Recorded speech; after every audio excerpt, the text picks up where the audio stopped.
Wanneer jy vas staan, sal niks jou onderkry nie. Jy weet, ons lewe in 'n plek waar alles wankelrig is. 'n Mens gly maklik, jou voete gly maklik.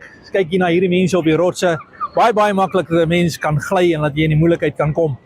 Maar die Here sê, hy is die rots van alle eeue.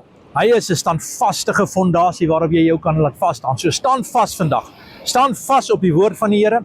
Staan vas wanneer die gedagtes van die vyand na jou toe kom en vir jou sê, jy's nie goed genoeg nie, jy gaan dit nie maak nie, jy gaan nêrens kom nie. Staan vas. Die woord van die Here sê vir ons in Galasiërs die 5de hoofstuk, die 1ste vers, staan dan vas met die vryheid waarmee Christus ons vrygemaak het en laat julle nie weer onder die juk van diensbaarheid bring nie.